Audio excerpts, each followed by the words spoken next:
नमस्कार। मेरी निगाह में सबसे बड़ी खबर है 2G मामले में सुप्रीम कोर्ट का फैसला।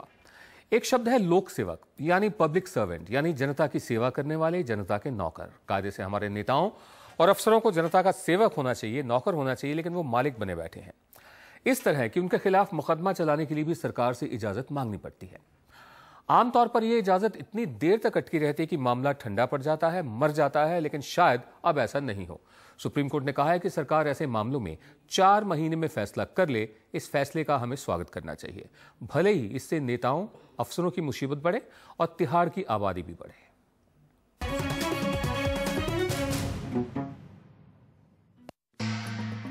तिहाड़ जेल के डीजी नीरज कुमार पिछले साल काफी परेशान रहे। जेल में नेताओं और अफसरों की भरमार रही।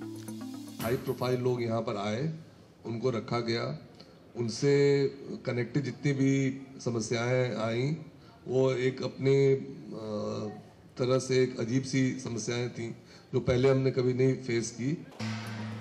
ये हाल तब रहा जब बहुत सारे अफसरों और नेताओं के खिलाफ कार्रवाई की इजाजत सरकार ने नहीं दी। लेकिन अब सुप्रीम कोर्ट के ताजा फैसले के साथ तिहाड़ की भी मुसीबत बढ़ सकती है और भ्रष्ट नेताओं और अफसरों की भी। अपने एक फैसले में सुप्रीम कोर्ट ने सिफारिश की है कि पब्लिक सर्वेंट्स के खिलाफ केस की मांग पर सरकार 4 महीने के भीतर फैसला करे, वरना 4 महीने बाद केस करने की मांग अपने आप मंजूर मान ली जाएगी। कोर्ट की सिफारिश है कि संसद इसे कानून की शक्ल दे।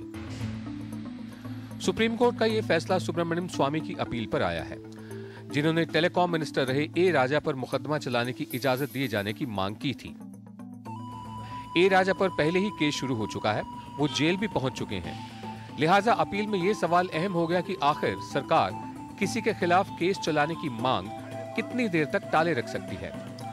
जाहिर है ताजा फैसले के बाद भ्रष्ट नेताओं और अफसरों को बचाना आसान नहीं होगा। सुप्रीम कोर्ट के फैसले के साथ ही सीबीआई भी सक्रिय हो गई है।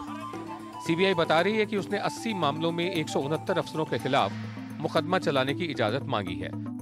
इनमें से भ्रष्टाचार के 71 मामले हैं, जिनमें 147 अफसर फंसे हुए हैं।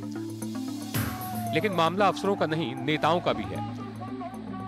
ताज कॉरिडोर मामले में मायावती के खिलाफ केस चलाने की इजाजत को यूपी के राज्यपाल टीवी राजेश्वर ने लंबे समय तक लटकाए रखा और जब सब कुछ ठंडा पड़ गया तो ये मांग नामंजूर कर दी। इस फैसले का एक अहम पहलू और भी है। अदालत ने कहा है कि एंटी करप्शन लॉ के तहत किसी भी नागरिक को किसी पब्लिक सर्वेंट यानी नेता या अफसर के खिलाफ मुकदमा करने का हक है।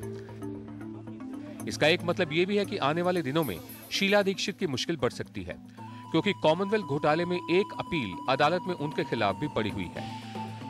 बहरहाल इस फैसले से यह भरोसा बनता है कि नेता और अफसर अब पहले की तरह बेखौफ होकर मनमाने फैसले और बेईमानी करने से बाज आएंगे। NDTV's cricket app, Android and iPhone, fastest scorecard, special analysis, and much more. Download free. ndtv.com/apps.